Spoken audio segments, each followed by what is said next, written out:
Voy a desarrollar hoy el tema de la autoridad, de los pastores, de los dirigentes de las comunidades. Seguiré hablando de esto para en la semana que viene centrarme en la palabra, centrarme en la vida de amor, centrarme en el gran conflicto de las comunidades vinculadas a la memoria del discípulo amado, en línea de sinodalidad buscada, intentada, pero no del todo conseguida, tema que aparece en la primera carta llamada de Juan, en la segunda y en la tercera. Os dije ayer que el día último mandaría a Félix o a los que llevan esta máquina del Zoom los folios que estoy desarrollando con una bibliografía básica. En parte ayer me inspiré en el comentario del Evangelio de Juan que ha escrito Brown, pero este Brown, Raymond Brown, tiene también un librito pequeño titulado La comunidad del discípulo amado. Es el libro clásico sobre este tema. Libro que todos los que nos dedicamos un poco a asuntos de este tipo hemos leído, hemos estudiado, hemos comentado. Pero quiero, antes de seguir, recordar el libro de un gran amigo mío, amigo del alma, compañero. Estudiamos juntos y juntos desarrollamos en Salamanca la literatura y teología del Nuevo Testamento. Él era más un analista literario y escribió, entre otros, este libro que tengo aquí, sin la pasta, Los escritos originales de la comunidad del discípulo amado. Está publicado en la editorial Sígueme de Salamanca.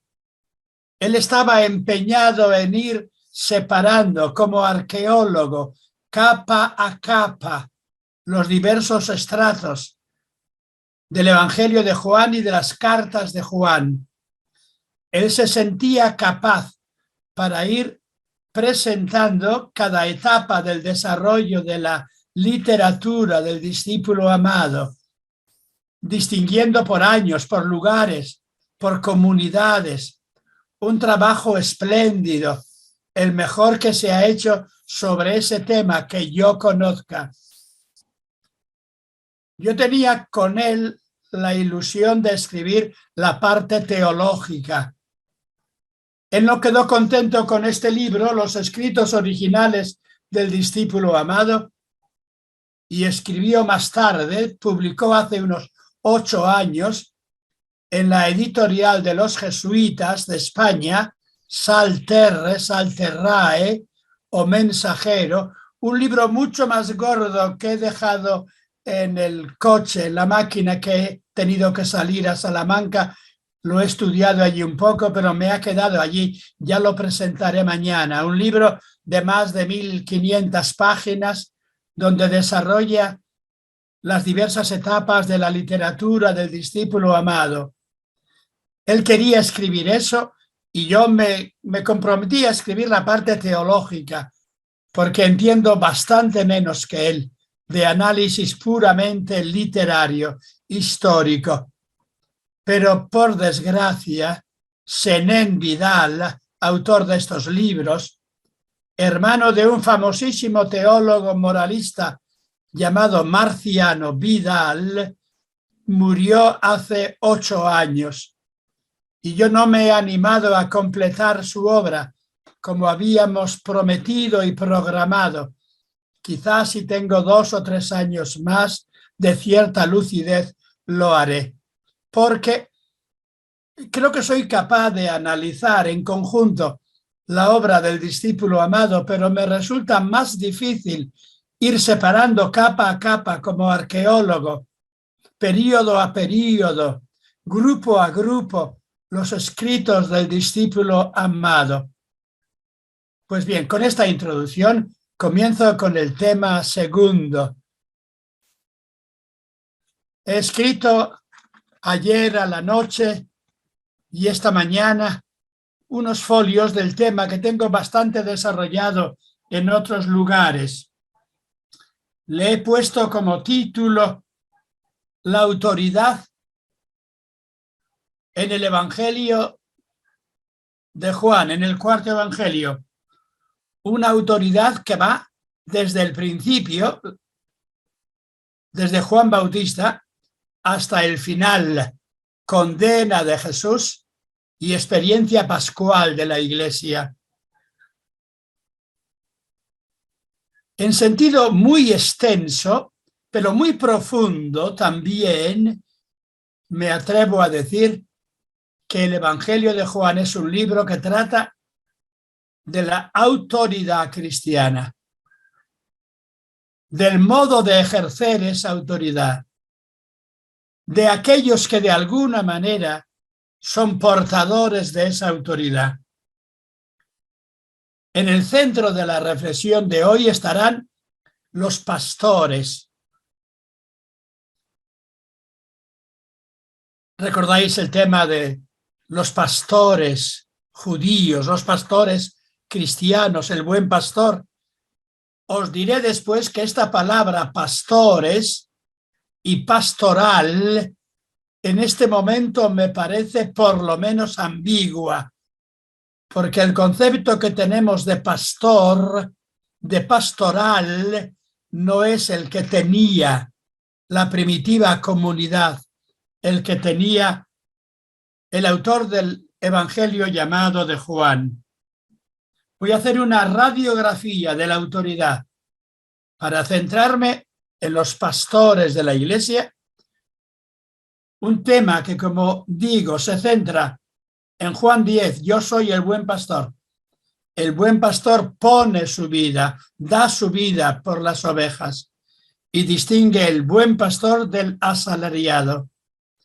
El pastor es el que sabe amar, transmitir vida a otros, a una comunidad, para culminar en el capítulo final del Evangelio de Juan, la misión universal, la pesca milagrosa con la misión universal, donde Jesús le pregunta a Pedro, ¿me amas? ¿Me amas? ¿Me amas? Y responde diciéndole, apacienta, dirige mis ovejas. Voy a hacer una presentación genérica del tema y cuando lleve 20 o 30 minutos me dedicaré a comentar dos pasajes. Un pasaje, el de Pilato, que le pregunta a Jesús, ¿tú eres el rey? ¿De dónde te viene la autoridad? Un discurso espléndido, un diálogo espléndido entre Pilatos y Jesús. Y Jesús responde a Pilatos, yo soy rey. No le dice pastor porque la terminología pastor es semítica, viene del hebreo. En cambio, en Roma se utiliza la simbología y la palabra rey y emperador. Y Jesús responde a Pilato, yo soy rey, para eso he venido. ¿En qué consiste tener autoridad y ser rey? He venido a dar testimonio de la verdad. Y terminaré, si el tiempo me deja, con un comentario del capítulo 10. Soy el buen pastor, los malos pastores y asalariados, la lucha entre pastores, da la impresión de que un problema clave del Evangelio de Juan es encontrar los verdaderos y auténticos pastores, portadores de la autoridad de la vida, de la autoridad del testimonio, de la autoridad del amor, dar la vida por los demás. Comienzo con la primera autoridad con la que Jesús se pone en contacto según el cuarto Evangelio, la autoridad de Juan Bautista. Después del capítulo primero, sobre la palabra hecha carne, El Evangelio sigue hablando en el capítulo 1, verso 16 hasta el 51, de Jesús formando parte de la comunidad de Juan Bautista. Jesús acepta la autoridad de Juan Bautista. Hace propia la autoridad de Juan Bautista, la que Juan Bautista le ofrece con su enseñanza y con su bautismo. Aceptando la autoridad de Juan Bautista, Jesús asume esa autoridad como propia y hace algo extraordinariamente importante. Va, como podemos decir, a pescar, a buscar colaboradores entre los discípulos de Juan Bautista. En lenguaje coloquial podríamos decir que Jesús le roba discípulos, colaboradores a Juan Bautista. Jesús no va a buscar colaboradores al monte, ni al templo, ni a las escuelas de Atenas. Jesús va a buscar colaboradores y a realizar su obra con discípulos de Juan Bautista, entre los que están Andrés y otro, Tomás, Bartolomé, Felipe.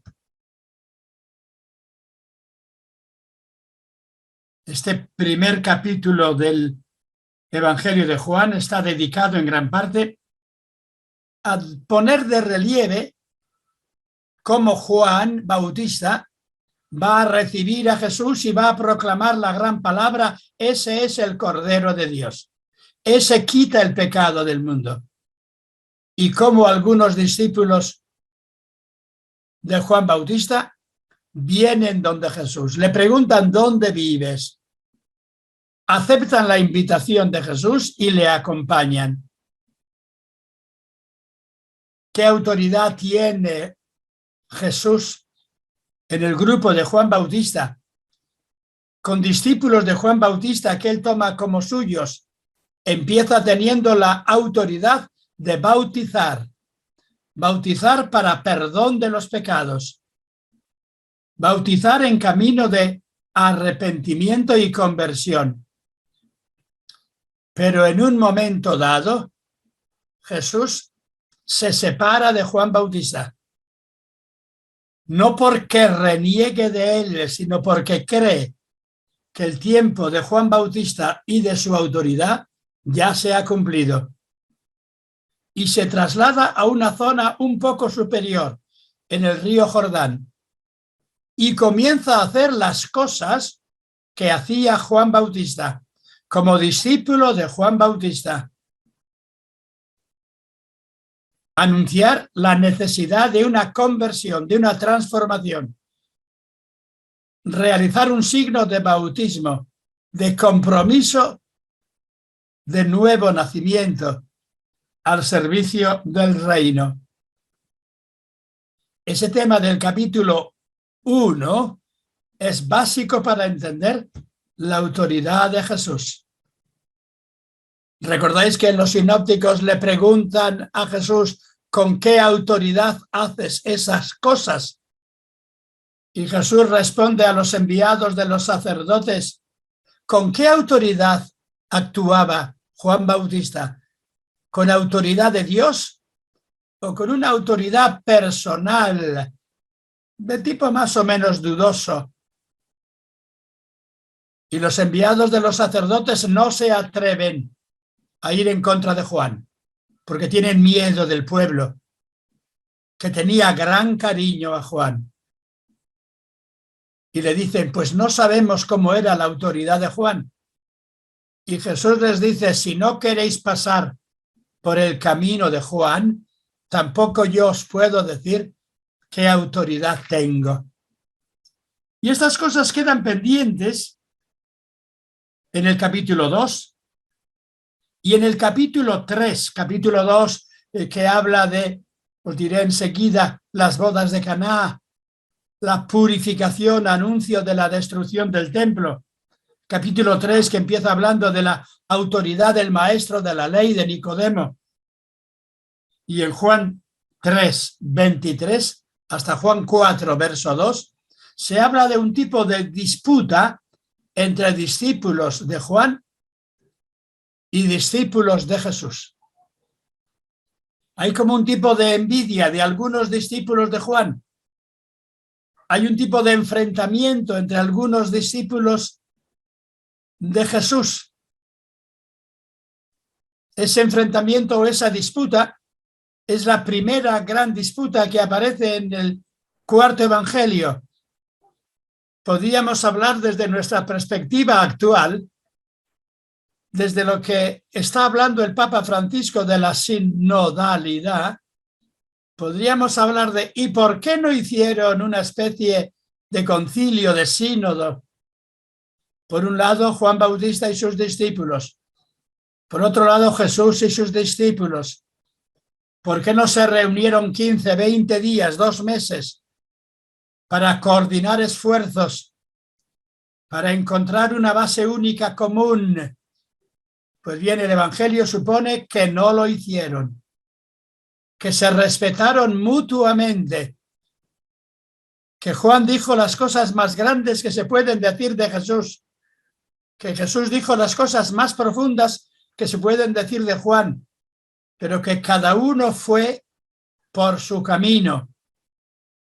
A Juan le matarán pronto, a Jesús tardarán en matarle, y discípulos de Juan y discípulos de Jesús seguirán codo a codo hasta finales del siglo I y más adelante. Y esa relación entre discípulos de Juan y discípulos de Jesús fue muy provechosa, muy buena. De alguna manera, los discípulos de Juan fueron disminuyendo. Como dice el mismo Juan, es bueno que yo disminuya y que él crezca. Aunque los encontramos citados por padres de la Iglesia hasta el siglo III y IV. Y encontramos el testimonio de discípulos de Juan, de bautistas o baptistas en Mesopotamia hasta el siglo IV y V.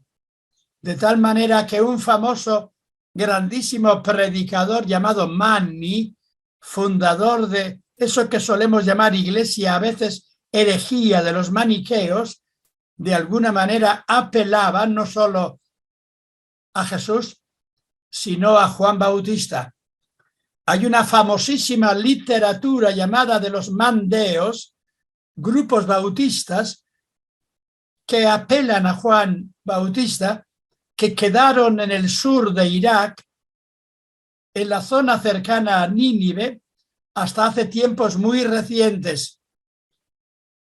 Una ministra del gabinete de Saddam Hussein, al que mataron las fuerzas del orden, del así llamado orden de Occidente, una bautista era ministro de Saddam Hussein. Dejo ese tema a un lado. Por tanto, empezamos por la autoridad de Juan, más vinculada al bautismo para penitencia y perdón de los pecados, de la autoridad de Jesús, más vinculada a la llegada del Espíritu Santo, a la transformación por medio del Espíritu Santo. Segunda autoridad que aparece con toda fuerza en el Evangelio del llamado Juan, del cuarto Evangelio, capítulo 2, es la autoridad de la madre, las bodas de Caná. Es un pasaje espléndido que se puede entender y estudiar desde diversas perspectivas, pero que tiene todo sentido desde la perspectiva de la autoridad de la madre. La madre es, en el fondo, el símbolo de Israel, el pueblo de Israel. La madre, en un contexto más intracristiano, es símbolo y expresión del judeocristianismo. Los judeocristianos, vinculados con Santiago, hermano de Jesús, tienen en gran honor a la madre, conforme a esa experiencia fundamental del Antiguo Testamento. En el Antiguo Testamento, las dos personas más importantes de un reino, ¿quiénes son? ¿El rey y la reina? Absolutamente no. La reina tiene poca autoridad porque en principio hay o puede haber varias reinas. La autoridad máxima del reino es el rey y su madre, la poderosa Gebira en hebreo. Como todavía hoy entre pueblos semitas, entre grupos árabes, la mayor autoridad es la del jeque o rey y la madre. Una mujer tiene autoridad cuando es madre de un hombre importante. Por tanto, tenemos las bodas de Caná. Va la madre como autoridad a compartir las bodas. Las bodas son el símbolo de la unión de la humanidad con Dios a través de Jesús, un símbolo tomado de Oseas, de Jeremías, de toda la línea profética. Esas bodas van a ser el símbolo de la unión del hombre con Dios, y en esas bodas está como autoridad radical de las bodas la madre. Conforme a las estructuras y formas de pensamiento de aquel tiempo. Invitan también a Jesús, pero la autoridad es de la madre. Y la madre es la que le dice a Jesús, no tienen vino. Estas bodas no pueden culminar, son bodas solo de purificación. Son bodas en las que en el gran banquete hay 6 hidrias, 6 recipientes grandes para agua de purificaciones. La boda es para purificarse, para limpiarse, para cumplir la ley. Pero la madre sabe ya que es necesario algo nuevo y le dice a su hijo, no tienen vino. Ella es la que tiene autoridad. En un primer momento, conforme a una técnica muy bonita que aparece varias veces en Juan, incluso en Marcos, Jesús empieza como desligándose de su madre. ¿Y a mí eso qué? A ti y a mí eso qué nos importa. Pero la madre insiste, haced lo que él os diga. Y él pide que traigan el agua de las 6 hidrias, de las 6 grandes tinajas, y las convierte en vino, en el vino del reino. Y tenemos aquí el signo máximo del evangelio como evangelio de bodas. Bodas de la humanidad con la vida. Tanto él como ella son seres humanos, son símbolos del conjunto de la humanidad. La humanidad, según la petición de la Madre de Jesús y según el milagro de Jesús, la humanidad tiene que ser tiempo de bodas, entendidas en sentido amplio, en sentido de comunión, de comunicación de los seres humanos entre sí, de comunión, comunicación de los seres humanos con Dios. La madre sabe que tiene que haber estas bodas, pero ella no puede ratificarlas. Solo Jesús, su Hijo, puede convertir el agua de penitencia de este mundo, de Juan Bautista, en vino de comunión, de bodas, de gozo, de fiesta. Jesús parece empezando a decir, mujer, esto no es asunto tuyo ni mío, pero después acepta lo que le dice la madre, la mujer, y convierte el agua de bodas en vino. Quiero poner esto de relieve. La segunda autoridad en el Evangelio de Juan es la madre, es el símbolo de Israel que le marca a Jesús el camino,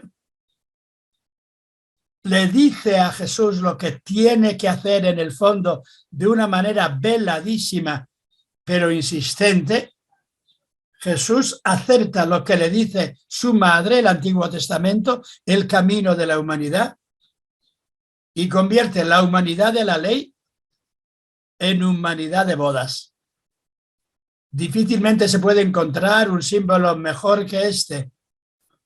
Humanidad de bodas y vino, que no es simplemente bodas de un hombre con una mujer, sino bodas de la humanidad, como aparece en los sinópticos en otros pasajes, como aquel tan hermoso del Evangelio de Mateo, donde el camino mesiánico se identifica con 7, 8, 9, 10 muchachas que van a las bodas, 5 necias, 5 prudentes. Y las bodas van a ser las bodas cuando acabe este mundo. Aquí en Juan, las bodas son en este mundo. Y todos somos novio o novia. Y todos estamos invitados al vino de las bodas. El resto del Evangelio de Juan será un desarrollo de este tema, que no empieza en Jerusalén, sino en Galilea, en Caná de Galilea, cerca de Nazaret, el lugar donde aparece, os dije ayer, el milagro también del régulo. Volveré a ello inmediatamente. Después de el gesto de las bodas, la autoridad del buen vino del reino, ¿qué tiene que hacer Jesús según el Evangelio de Juan? Subir a Jerusalén. Subir a Jerusalén para decir que el tiempo del templo, la función del templo, ya ha terminado. Sube Jesús a Jerusalén para decir a los sacerdotes del templo que pueden ir jubilándose ya, que ya han cumplido, mejor o peor, que ya no tienen autoridad para el reino porque ha venido el reino de las bodas. Más aún, los sacerdotes que tenían la autoridad suprema, según el Evangelio de Juan, no están al servicio de la oración y de las bodas, están al servicio de una economía de ladrones. Habéis convertido la casa de oración en una cueva de bandidos, y traduce Juan de una manera técnica mucho más precisa que la de Marcos, Mateo y Lucas. Dice, la habéis convertido el templo en un oikos, casa es el reino, casa es la humanidad, emporiu, una casa de negocios. Todavía os suena la palabra castellana emporio, ¿verdad? Emporio es un centro comercial, una gran firma comercial. Diversas ciudades griegas fundadas a lo largo del Mediterráneo eran emporios, casas de comercio, de contratación de comercio. Todavía en España queda una bellísima ciudad, cerca de Barcelona, en Cataluña, llamada Ampurias, el Emporio. Se llamaba Emporio porque allí venían los comerciantes griegos, comerciaban con los indígenas españoles, les llevaban el oro a los españoles, vendían ellos cosas que traían de Fenicia. El templo se ha convertido en una casa de bandidaje, de negocios. Y al servicio de los negocios de los sacerdotes está el culto del templo y están los sacrificios del templo. Por eso Jesús expulsa a los que no tienen culpa, que son las ovejas y las vacas, a las que van a matar allá para gloria de Dios. Repito esto. Esto es el golpe más fuerte que se le puede dar en esta tierra a una institución sagrada, comercializada, que para millones de judíos era la autoridad suprema en este mundo. La autoridad suprema era el templo de Jerusalén con sus sacerdotes. Ir a Jerusalén y decir que el tiempo del templo ha terminado. Ir a Jerusalén y expulsar a los que compran y venden. Ir a Jerusalén y decir que el sumo sacerdote y todo el cuerpo sacerdotal son una casa de bandidos, pero no de bandidos de esos de leyenda, Alí Baba y los 40 ladrones, recordáis de las leyendas de las 1001 noches o 101 noches, sino bandidos organizados, con un negocio organizado al servicio del dinero. Sabéis que en aquel tiempo el Templo de Jerusalén era uno de los bancos fundamentales del Imperio Romano, vinculado con los bancos de Tiro. El Banco de Jerusalén del Templo daba seguridad económica y el dinero del templo administrado por los sacerdotes era un grandísimo capital. Habréis oído por ahí en alguna crítica en contra de la Iglesia Católica que el Vaticano es un banco que maneja muchísimo dinero y que en el fondo la Iglesia Católica, centrada en el Vaticano, es una inmensa casa de negocios. Bueno, cada uno veis la comparación como os guste, pero no se puede hacer comparación seria. Era mucho más serio comercialmente, mucho más importante comercialmente el Templo de Jerusalén, que según Jesús no era casa de religión, no era casa de oración, no era casa de transformación humana, sino que se había convertido en una casa de negocios.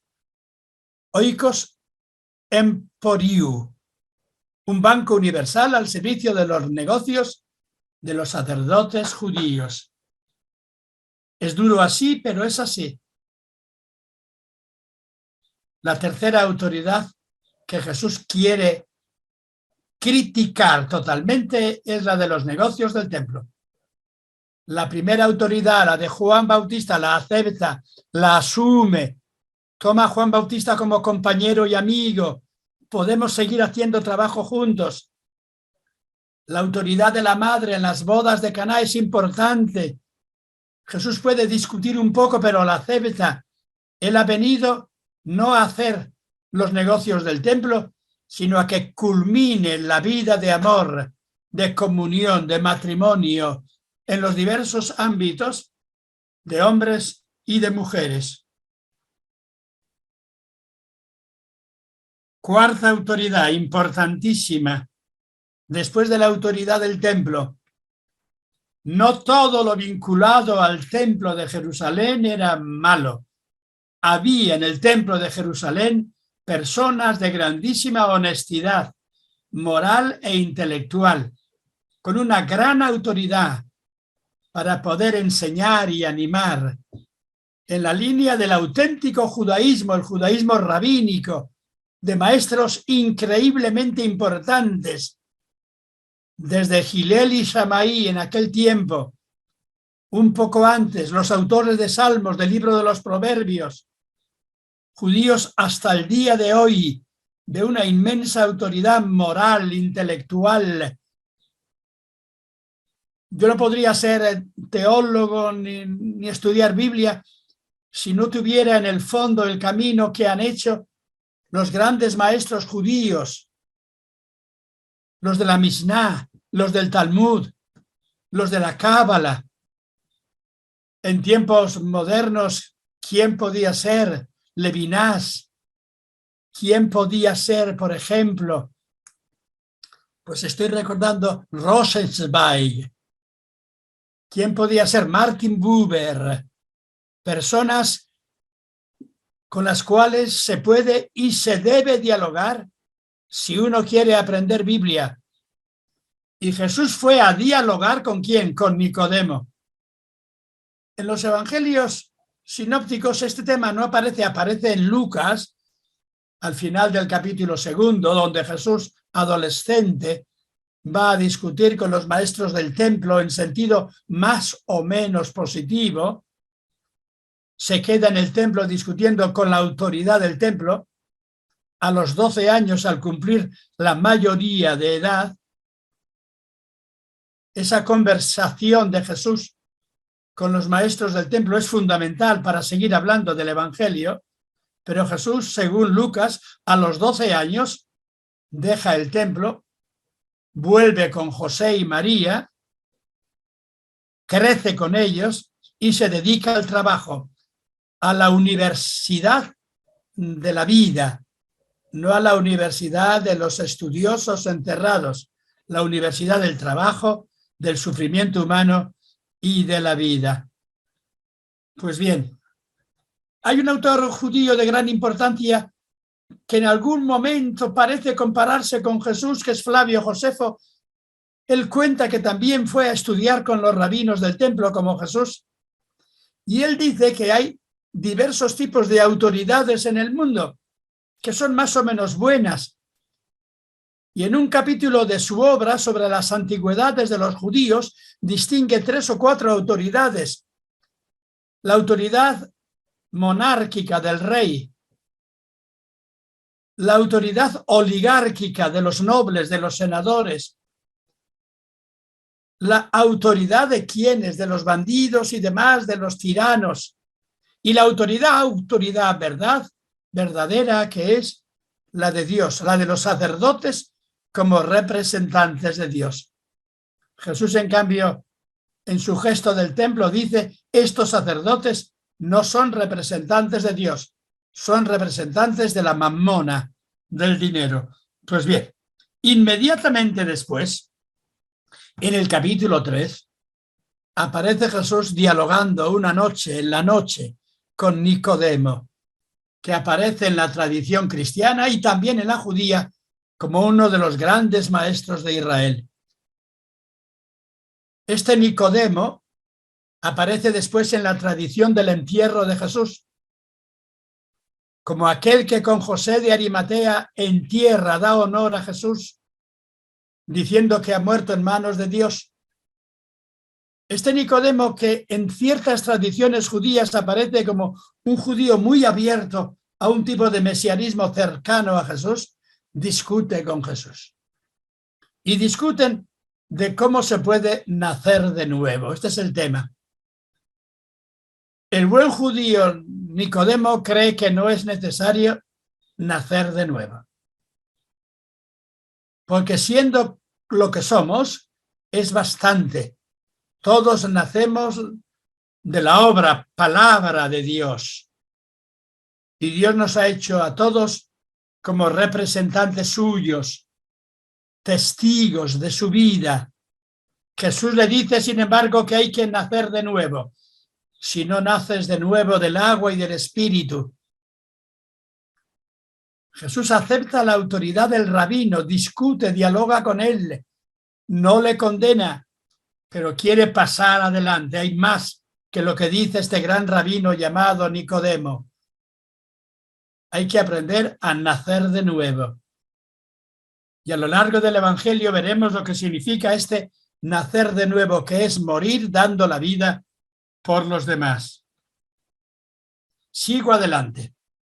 Tenemos varias autoridades ya importantes. Juan Bautista, la madre de Jesús, los sacerdotes de Jerusalén, Nicodemo, el maestro israelita.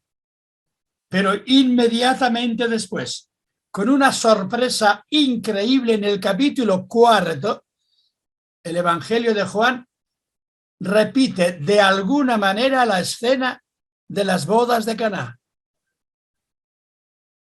Pero esa escena de bodas no es en Caná de Galilea con la madre allí que le dice a Jesús: no tienen vino, sino que es una escena en la ciudad de Sicar de Samaria, ciudad de herejes, de los cuales se decía que eran adúlteros, que eran promiscuos, que tenían varias mujeres. Sabéis que en el tiempo de Jesús había 2 versiones de Israel, la versión del templo de Jerusalén, a la que también se unían los de arriba, los de Galilea, y la versión de los samaritanos, a los que se les acusaba de haber pervertido la religión. El auténtico judaísmo. Estos samaritanos apelaban sobre todo a Jacob, que había vivido allí, a José, que había sido enterrado allí. Apelaban al monte Garizim, que aparece en el Pentateuco como un tipo de monte de Dios, donde se proclamaban las bienaventuranzas o las exigencias de la auténtica ley. Pues bien, aquí vamos a tener una escena de bodas, en algún sentido más hermosa quizá que la escena de bodas de Caná de Galilea. Jesús llega cansado junto al pozo, dice a los discípulos, id a la aldea, a la ciudad de Sicar, a comprar comida. Se queda solo en el pozo y viene una mujer para sacar agua. Y la escena de bodas o de amor está profundamente enraizada, porque en el Antiguo Testamento las grandes bodas no se arreglaban y no se pactaban en la sinagoga ni en el templo, se pactaban junto al pozo. Así aparecen las bodas de Moisés, ¿recordáis? Junto al pozo, con las muchachas que van a abrevar su ganado en el pozo. Así aparece la boda de Isaac. El enviado de Abraham se encuentra en el pozo con una mujer que va a dar de beber a su ganadería y se pacta allá el matrimonio. Y lo mismo la boda de Jacob con las dos muchachas que encuentra en el pozo, o la boda, he dicho, de Moisés. Es un lugar común, el pozo donde se juntan muchachos y muchachas, como la plaza. Vosotros tenéis unas espléndidas plazas clásicas para juntarse, desde el Zócalo de México a la Plaza Mayor de Lima, por ahí, ¿verdad? Pues bien, lo que era la Plaza Mayor en tiempo antiguo, donde se reunían muchachos y muchachas, era el pozo, y en el pozo se juntan Jesús y una mujer y hablan de amor, hablan de vida. El diálogo lo conocéis perfectamente, ¿verdad? ¿Quién es el que da el agua verdadera de la vida? Cómo esta muchacha le dice a Jesús, dame esa agua que tú dices que tienes. Y discuten allá quién tiene la autoridad verdadera, si la autoridad verdadera viene de Jerusalén o viene del monte Garizim.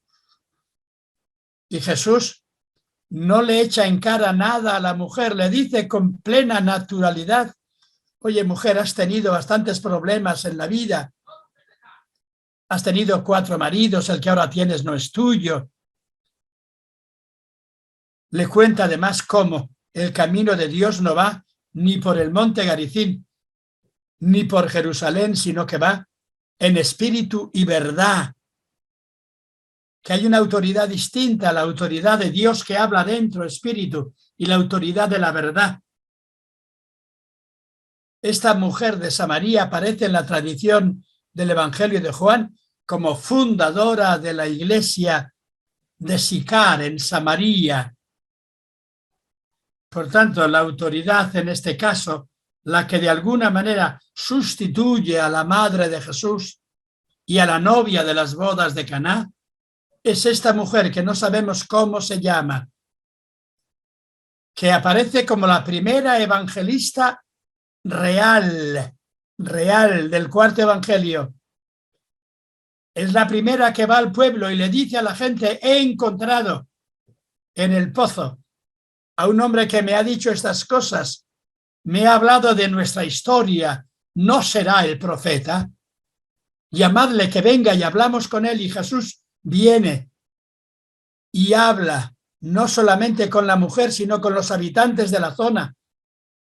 Y los habitantes de la zona se convierten al evangelio a través de esta mujer que ocupa de alguna manera el lugar de la madre de Jesús en Caná y que ocupa el lugar de María Magdalena y las otras mujeres en la experiencia de la resurrección y del nacimiento de la iglesia.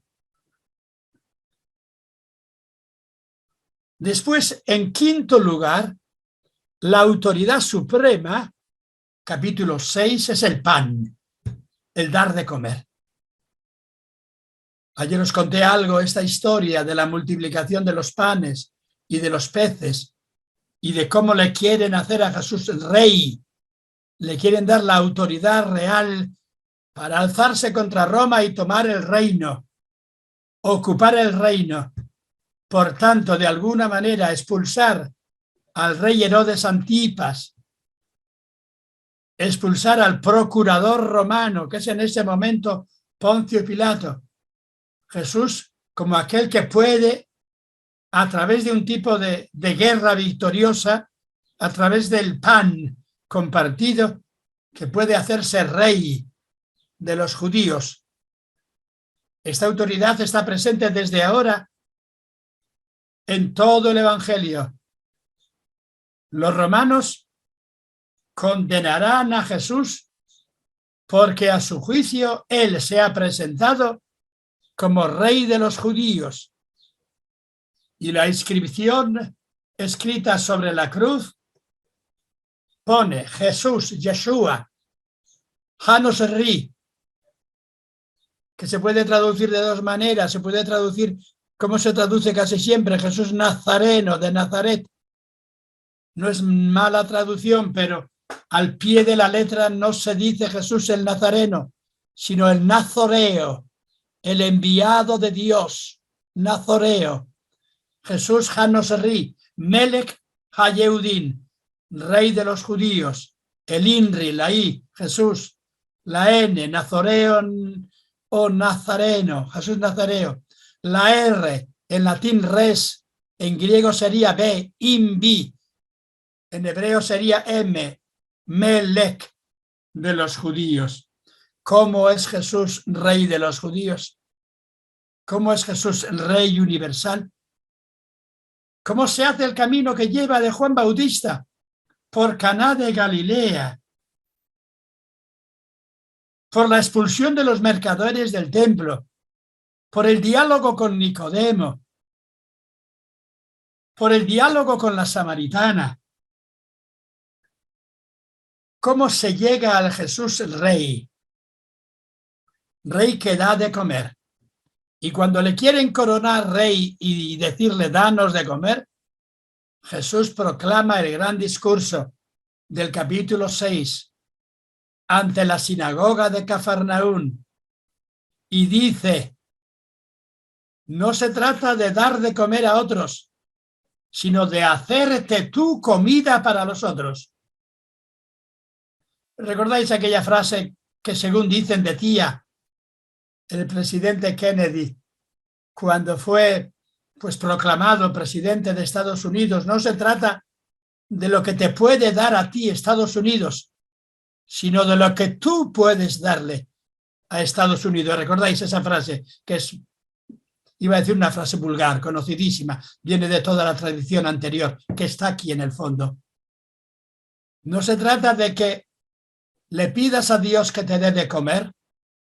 No se trata de que tú digas que Jesús es rey porque te da de comer, sino que se trata de Jesús es rey porque Él da su vida como alimento. Y porque tú, cada uno de los que creen en Jesús, podéis convertir vuestra vida en alimento para los demás. A partir de aquí, saltando un poco algunas cosas, paso al capítulo 10, que Dios mediante comentaré enseguida de manera breve. El capítulo 10, que está dedicado ¿a qué? Está dedicado al buen pastor. Había en aquel momento en Jerusalén una lucha inmensa sobre los diversos grupos que querían hacerse con la autoridad. No sé si hay en ciertas zonas de América lucha de un tipo o de otro, simbólico, incluso a veces militar, entre soldados oficiales y guerrilleros, entre autoridad más o menos oficial y autoridad de los contrarios. Y América Latina, el mundo entero, es una lucha por autoridades. Actualmente la autoridad auténtica, verdadera, en Ucrania la tiene el presidente de Rusia o el presidente de Ucrania. ¿Quién es el que representa de verdad al pueblo y ofrece la verdadera autoridad? En ese contexto, Jesús hablará de bandidos que toman el poder. Lo veré enseguida, ¿eh? En medio de una gran confusión, de una gran lucha, en ese momento, en Palestina, en Jerusalén y Galilea, año 30, después del nacimiento de Jesús, la noticia fundamental es el tipo de enfrentamiento y de combate entre la autoridad romana, Poncio Pilato, o en Galilea, Herodes Antipas. La autoridad judía de los sacerdotes, la autoridad de los guerrilleros que están prontos para lanzarse a la guerra. ¿Quién tiene la autoridad verdadera? Jesús se va a proclamar el buen pastor. Buen pastor que no domina sobre las ovejas, sino que las saca del redil a la libertad, que las conduce, que habla cara a cara, directamente con las ovejas porque las conoce. Este es el centro del Evangelio de Juan. ¿Quién tiene la verdadera autoridad para liberar, para dialogar, para crear un mundo de paz? En un mundo dividido entre autoridades de un tipo y de otro, que en este Evangelio son prácticamente todas menos las de Jesús. Las autoridades reales de este mundo no son autoridades verdaderas, sino que son poderes de bandidaje. Presentaré esto después. Tenemos varios temas importantísimos. La autoridad es dar la propia vida, como en el capítulo 15, el capítulo de la vid y los sarmientos. La autoridad es la de aquel que, como la vid, da vida a los sarmientos para que se produzca vino, y se vuelve a comparar el tema de Caná de Galilea con el tema de yo soy la vid, vosotros los sarmientos. De la vid viene la vida a todos los sarmientos. Si un sarmiento no recibe la vida de la vid, lo mejor que se le puede hacer es cortarlo, podarlo. Como de Jesús viene la autoridad verdadera del vino, de la vid, a todos los restantes, hombres y mujeres. Me va a quedar después el tema del diálogo con Pilato, que ya os he presentado antes brevemente. ¿Quién tiene la autoridad verdadera? No los sacerdotes, hemos visto antes. La autoridad verdadera, legítima, es la del representante de Roma, Poncio Pilato, que tiene poder para ajusticiar o poder para perdonar. ¿En qué se distingue la autoridad de Pilato y la de Jesús? Y finalmente está el capítulo 20, donde Jesús, apareciéndose a los discípulos la primera vez, capítulo 20, 19, 23, les dice que tiene la autoridad del Espíritu Santo y les da el Espíritu Santo para que perdonen. Y el capítulo final, que presentaré otro día, Jesús que le dice a Pedro que reconoce su autoridad como pastor siempre que sea autoridad de amor. Me quedan aproximadamente 15 minutos antes del diálogo final y quiero concretar un poco dos de los temas de este día. El primer tema es: ¿tú eres el rey? Le traen a Jesús ante Pilato. Le dicen a Pilato, anda por ahí diciendo que es rey de los judíos. Y nosotros solo reconocemos al César como rey de los judíos.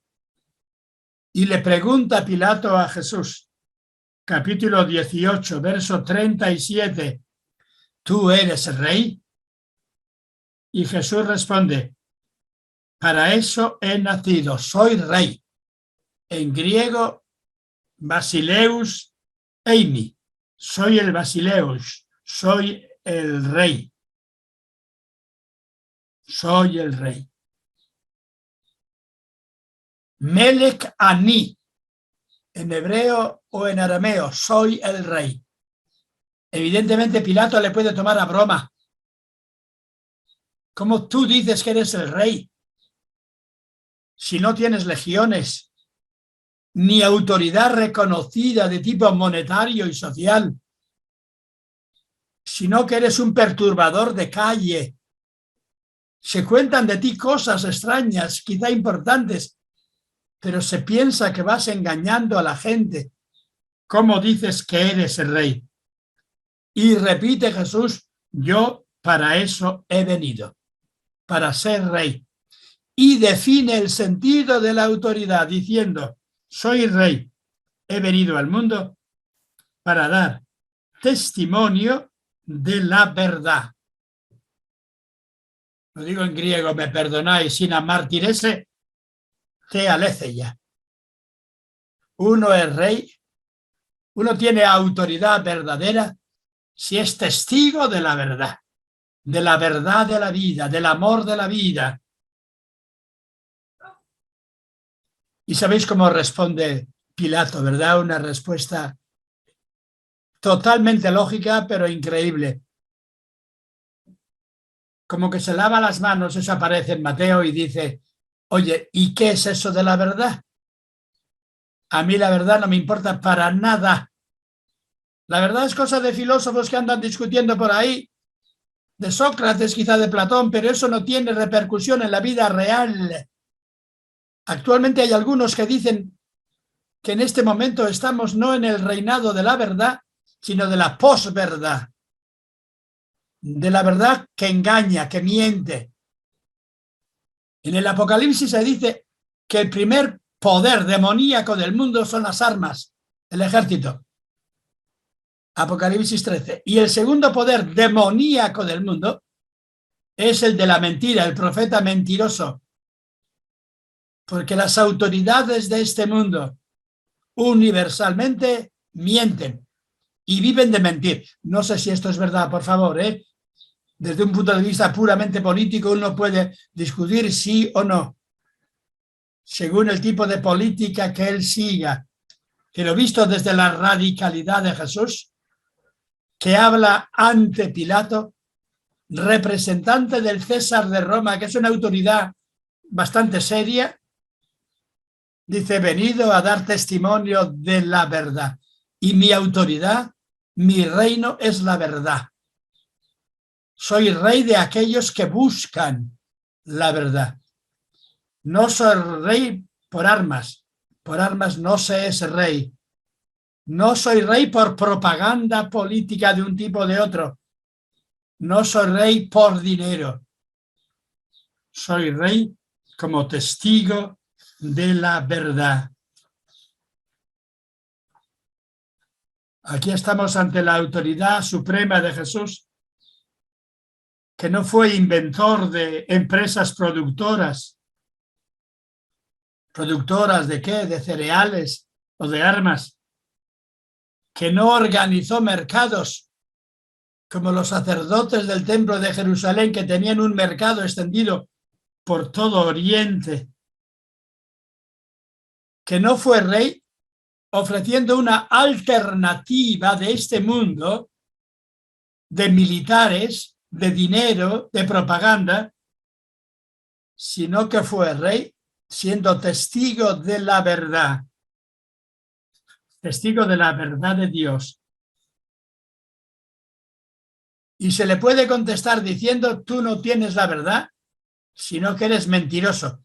De eso trata extensamente el Evangelio de Juan, que le acusan de mentiroso, de samaritano, de engañador. Lo que hace, lo hace para engañar y tener sometidos a los hombres. En cambio, ante Pilato parece que la cosa va más en serio y Jesús le dice que viene a dar testimonio de la verdad. Y no se juntan para hablar. No hacen una especie de lo que hoy llamaríamos reunión sinodal. ¿Qué os parece si Jesús llama a algunos de sus amigos, a su madre, a la mujer de Samaria, a Nicodemo?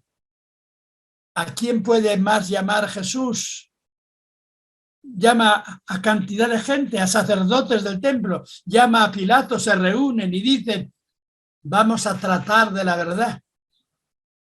¿O es imposible? Porque Jesús habla a pecho descubierto de la verdad con riesgo de que le maten. Pero los otros parece que están buscando un puesto de poder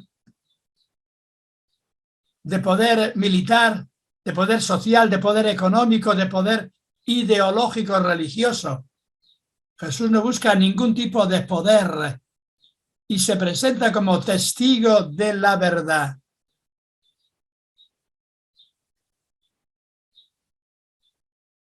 En ese sentido, Jesús ha venido mostrando el sentido del reino. El reino de Dios, ¿en qué consiste? Veremos mañana en el amor mutuo de unos y de otros, en la palabra. El reino de Dios es el diálogo en gratuidad. Aquí el reino de Dios es la verdad. ¿Cómo hubiera sido Jesús el rey si le dicen los sacerdotes del templo y Pilato, te dejamos reinar, reina? ¿Cómo hubiera reinado Jesús?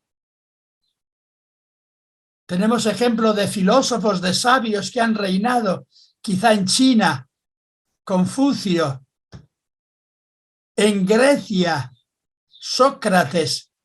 Pero Sócrates es muy parecido a Jesús y dice que la verdad que están imponiendo los sofistas de Atenas no es la verdad auténtica.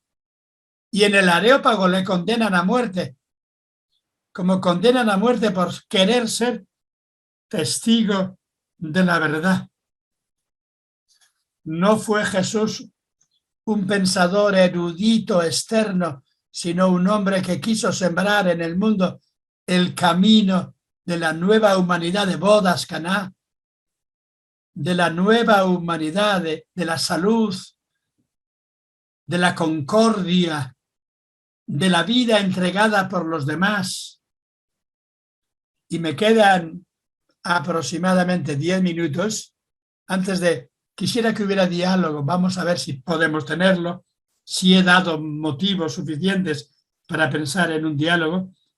Paso al capítulo 10, que quizá tenía que haber sido el centro de toda mi exposición de Jesús, autoridad de los pastores. La autoridad en Oriente Mediterráneo, la autoridad se compara con la de un pastor. El salmo del Señor es mi pastor, me guía por cañadas oscuras, me lleva por campos buenos. El Señor es mi pastor.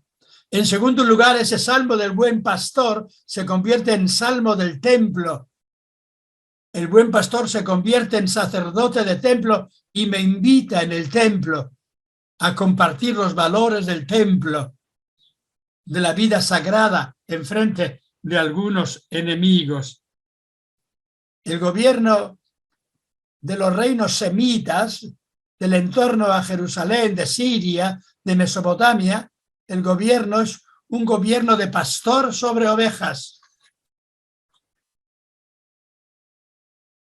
El tema en Grecia es algo distinto, más que el tema de pastor sobre ovejas. En Grecia el reino está vinculado con el diálogo, con la autoridad democrática de todos, pero Jesús no vive en Grecia, sino que vive en Israel. El tema del pastor, donde mejor lo he visto escrito y comentado, es en un autor poco sospechoso de piedad, en el sentido diríamos, religioso, normal. Es Michel Foucault, Foucault, que escribió libros espléndidos sobre la historia humana, que solamente se entiende desde las mujeres oprimidas, desde los encarcelados. Tiene un libro dedicado al sentido de la autoridad de los pastores. Y dice que es una palabra hermosísima, pero que es muy peligrosa. A no ser que la cambiemos como hará Jesús, vamos a ver enseguida. El pastor no dirige dialogando personas, sino que dirige animales, ovejas, cabras, ganado vacuno. Por tanto, está detrás, inconscientemente quizá, la imagen del pastor que sabe, La pastoral, una manera de imponer la autoridad de un pastor en un rebaño. Pero los discípulos de Jesús no son un rebaño, no son animales, son personas con las que Jesús quiere dialogar. El papel del pastor es salvar al rebaño, como si el pastor tuviera la autoridad de salvarle con perros frente a enemigos, lobos y demás, con cayado, con armas. En ese sentido se podría decir que el pastor es responsable de la vida de las ovejas, pero ¿cómo? ¿Cómo se puede decir que Jesús es pastor? El tema del pastor está en cantidad de libros bíblicos, desde los judíos que fueron pastores y que como pastores bajan a Egipto. Abraham es pastor, David es pastor. De las autoridades de Israel como pastores hablan cantidad de libros proféticos, especialmente con muchísima extensión el libro de Ezequiel, hablan muchos salmos. En este sentido se puede tomar en serio la palabra de Mateo 25, cuando venga el Hijo del Hombre, separará como un pastor a las ovejas de las cabras, un rebaño mixto, para que duerman bien en la noche. Se separa a las ovejas de las cabras. Las cabras son símbolo de la maldad, las ovejas símbolo de la bondad, quizá negro, blanco. Dirá a los de la derecha: venid benditos de mi Padre, porque tuve hambre, tuve sed. El pastor se convierte así en rey de alguna manera, pero como aquel que está presente en cada una de las ovejas. El pastor se identifica con las ovejas más pequeñas, con el hambriento, con el sediento, con el encarcelado, con el enfermo, con el desnudo. Esto está en la línea ya más de Jesús. Es pastor no para imponerse, es pastor identificándose con los hombres, con los más pequeños, viviendo en ellos, sufriendo en ellos. Imaginaos que el rey, el emperador, el presidente, se identifica con el hambriento y el sediento, con el desnudo que no tiene dignidad y con el exilado, el que no tiene tierra, no tiene papeles, no tiene documentación, con el enfermo. Este tema está en el fondo del capítulo 10 de Juan, un capítulo impresionante, del cual os voy a leer algunas palabras y comentar brevemente otras para terminar. Yo soy el buen pastor. El buen pastor entrega su vida por sus ovejas. Entrega su vida, se deja matar por sus ovejas. El que es mercenario, asalariado, el que no es pastor, vende a las ovejas, las vende, las utiliza, las mata, las pone en manos de quién, de ladrones, de lobos. Jesús es el buen pastor, conoce personalmente a cada oveja. Por tanto, no es oveja porque la oveja no te conoce de alguna manera, pero no como persona a persona. El buen pastor conoce a las ovejas persona a persona y las ovejas le conocen. Y hay entre el pastor y las ovejas una relación de amistad, de bodas, de solidaridad, de presencia mutua. El Papa Francisco tiene una frase muy repetida que andan repitiendo por ahí, mejor o peor. Los pastores tienen que oler a oveja, habéis oído, ¿verdad? Pues la palabra no es el pastor tiene que oler a oveja. El pastor tiene que hacerse oveja. Tiene que identificarse totalmente con cada oveja. El pastor es aquel que, haciéndose hombre, conociendo a cada uno de los hombres, uno a uno, queriéndole, establece con él una relación profunda de amor que podéis llamar noviazgo, la relación del novio y la novia en las bodas de Caná, una relación de noviazgo, de buen matrimonio, la samaritana, que al final ha encontrado marido bueno, se dialoga con los habitantes de la ciudad hablándoles de Jesús. Aquí es el amor de Jesús con cada uno de los hombres. ¿Seguimos utilizando la palabra oveja o sería mejor que renunciáramos a la palabra oveja?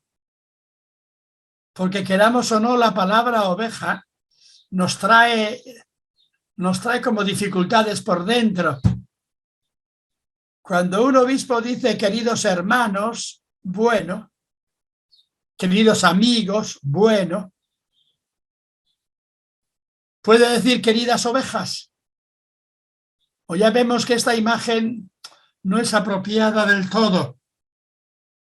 No es apropiada del todo. Por otra parte, vivimos en una cultura, sí que es pastoril. Yo miro por la ventana y fuera, ahora no porque veo el maizal, pero dentro de un par de meses veré en el maizal al pastor que trae a las ovejas, y si voy más allá veo los pastores de Castilla con borregos, y sé que el pastor conoce muchas ovejas, pero le leo esto y me dice, claro, yo no puedo amar a las ovejas como a mi mujer, como a mi hermano, como a mi hijo. Y aquí Jesús habla de un amor de conocer y amar personal. En aquel tiempo se vivía una lucha, y con esto voy a terminar, radical, por quienes eran los auténticos pastores.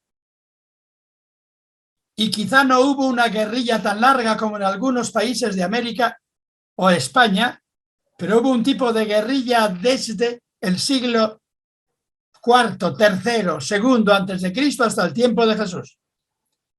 Habían ganado como buenos pastores los macabeos, pero después se hicieron bandidos también.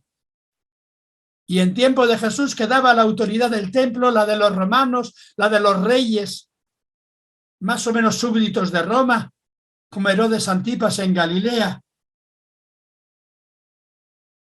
Pero todos los pastores, en el fondo, según Jesús, eran pastores porque habían entrado robando y matando. Perdonad que repita esto a lo mejor no se puede aplicar del todo, ni al presidente de la República o del Reino de España, ni al presidente de la República o Reino, como queráis, de Canadá, de Estados Unidos, de México, de Colombia, pero es un tema para pensarlo bien. Dice Jesús, os aseguro, el que no entra por la puerta es un bandido. Y la mayor parte de las autoridades, dice, no han entrado por la puerta, por la ley, por el conocimiento, por la aceptación, sino que han entrado saltando por encima. No sé si se utiliza ahí la palabra bardas, por encima de las bardas, por encima de las paredes. La mayor parte de las autoridades no tienen, según Jesús todas, no tienen legitimidad, no entran por la puerta de las ovejas, sino que entran saltando. Esos son ladrones y bandidos. Solo es auténtico pastor el que entra por la puerta. Y Jesús sigue diciendo, yo soy la puerta para que se entre y entren todos y dialoguen.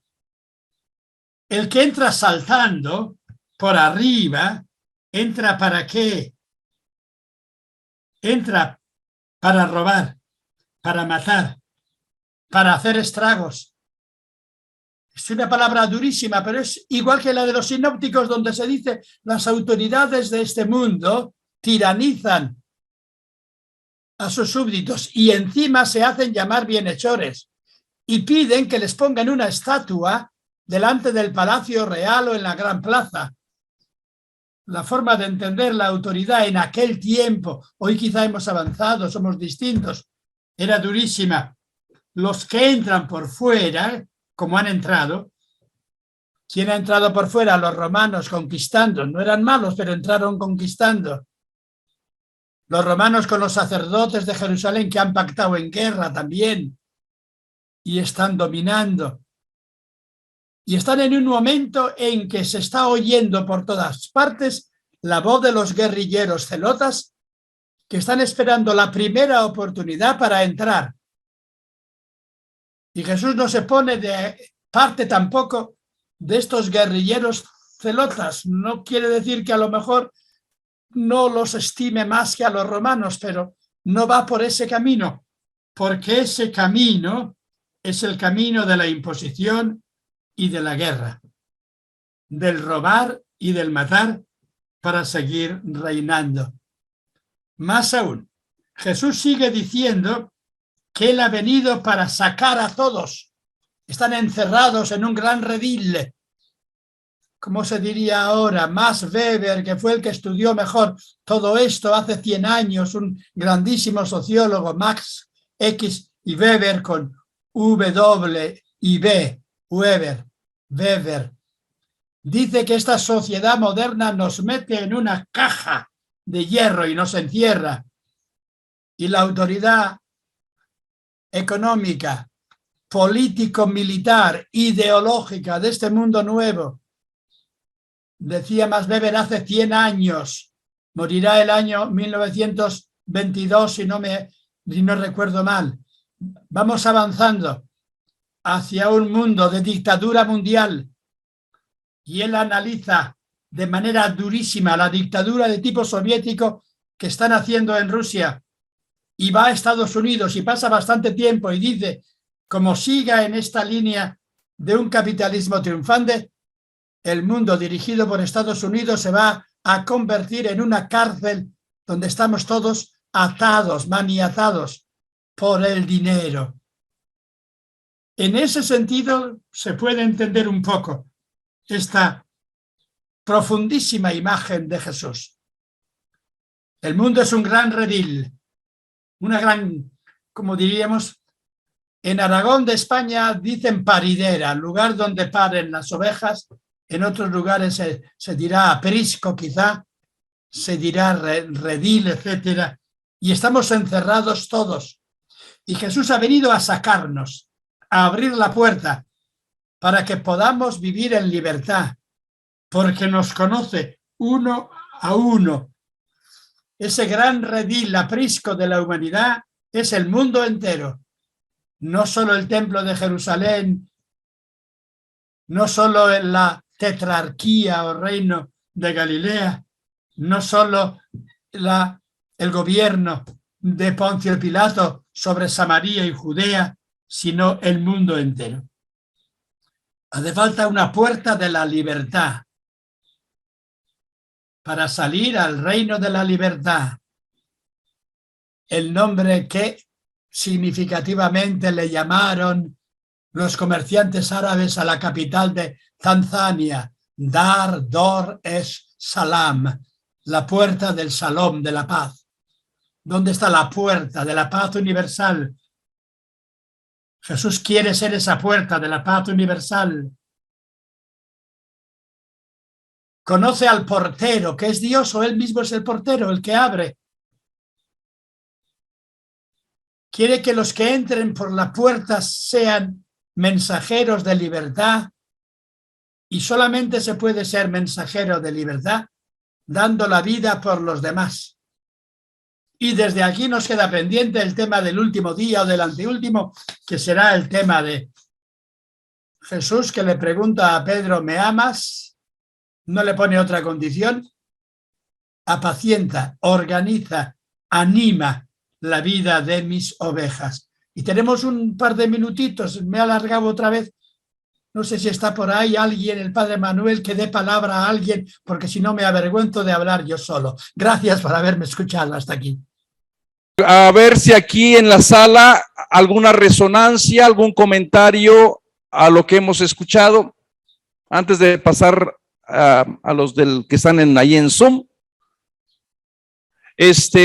Acá está el hermano que habla palabras de sabiduría. A ver. El tema es interesante para la realidad que vivimos hoy. Y hablar de ese reinado de Jesús, cómo ser rey a la manera de Jesús hoy en este mundo, que en muchos momentos la mayoría vive de espaldas a Dios, y cómo explicar, según lo dicho, eso de que mi autoridad no es de este mundo.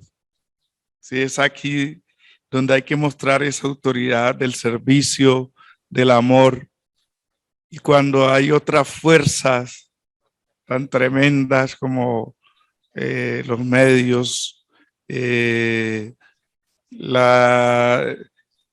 sistema de que hoy nos apremia tanto y que se nos mete por todo el mundo, como son las tecnologías, todo esto, cómo evangelizar hoy y cómo ser testimonio, autoridad hoy. Y más ahora cuando la gente no quiere salir, cuando la pandemia también nos ha dejado un desafío tan grande en este mundo. Sí, el tema al que tendría que haber dedicado más extensión es el sentido de la palabra es. Me parece, escribió una tesis muy larga sobre esto un tal Urban, una tesis muy bonita sobre el sentido de esta palabra. La escribió en una editorial española llamada Almendro, que después desapareció. Una tesis muy bonita diciendo que no se puede traducir no es de este mundo, sino no proviene de este mundo, de las autoridades de este mundo. La autoridad que tiene Jesús no es una autoridad que le ha dado el emperador, no es una autoridad que le ha dado el sumo sacerdote, sino que es una autoridad que se realiza en este mundo, pero que no proviene de los poderes de este mundo, sino que proviene del Dios que es autoridad amando y dando la vida. Pero es autoridad en este mundo. Evidentemente, el Evangelio habla también de lo que sucederá en el final del final, pero el Evangelio de Juan está hablando de lo que puede suceder y realizarse en este mundo. Y en este contexto está también la pequeña discusión que no he querido presentar más extensamente entre ¿de dónde le viene la autoridad a Pilato? Y Jesús un poco se ríe de él diciendo, tu autoridad no es tuya, te la han dado, te viene de fuera y tienes que responder a ella. Pilato, tú también tienes una autoridad que es del emperador arriba y tienes que someterte a él. Yo, en cambio, tengo una autoridad que proviene de Dios, que es autoridad de amor abierto, de amor ofrecido a todos, para sacar a los hombres de este redil de opresión. Bueno, acabo porque si no me lío. ¿Alguien más, por favor? ¿Alguna otra persona que quiera comentar? ¿Algún comentario que está allí de Benita? Dice exactamente, hay otras, bueno, ya, ¿le puedes bajar un poquito? Bueno, dice la figura del pastor y las ovejas y su reflexión sobre la imposibilidad de amar a un animal, algo que se entiende aún en nuestros días, me llevó a preguntarle si usted cree que los pastores de nuestro tiempo solamente cuidan su rebaño como se cuida a una propiedad, aunque sin amar a las personas que están a su cuidado. Sería una extraña comunidad. Supongo que se refiere a los pastores eclesiásticos, ¿no? Probablemente sí. Lo pregunta Luis Garzón. Sí. Miren, nosotros los católicos seguimos teniendo una palabra que es malísima y buenísima, que es sacerdote. Y es una palabra buena, pero hay que verla bien, porque la palabra sacerdote en el Nuevo Testamento es para todos los creyentes y solo en un segundo momento se le puede aplicar a presbíteros y obispos, ¿verdad? En cambio, los protestantes, teniendo esto en cuenta, pues han dejado un poco a un lado la palabra sacerdote, no la emplean. Emplean presbítero, obispo y emplean sobre todo pastor. Y a mí me parece muy bien que empleen la palabra pastor, pero yo creo que no han ganado mucho con emplear la palabra pastor, porque esa palabra pastor, a no ser que la tomes muy simbólicamente según el Evangelio, va en la línea de un pastor de ovejas, ¿verdad? Y de un pastor de ovejas que es de un dominio más bajo. de un dominio sobre ovejas. Uno que ha estudiado esto con una grandísima profundidad es San Juan de la Cruz, donde en el Cántico Espiritual dice: ya no guardo ganado, porque ya solo en amor es mi ejercicio. O sea que el ejercicio del cristiano no es guardar ganado.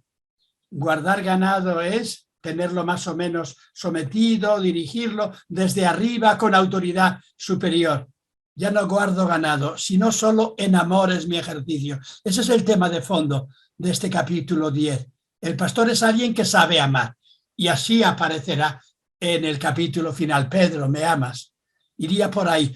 No sé si todos los presbíteros y obispos de la Iglesia viven esto, si queda en el fondo un ramalazo de autoridad fuerte como la de un pastor de ovejas que desde arriba sabe, impone a la ganadería y la dirige desde fuera, o si la inmensa mayoría, como creo que puede suceder, de los pastores, presbíteros, obispos, animadores de comunidades son amigos y tienen la autoridad de la amistad que anima.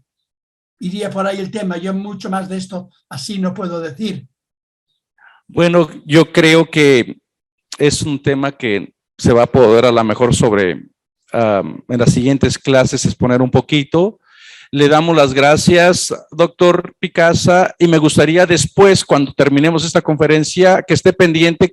Necesito hablar con usted un poquito.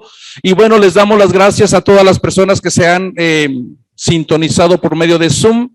Nos vemos a las 3. Muchas gracias también a los hermanos de aquí de la Sala Villa Claret.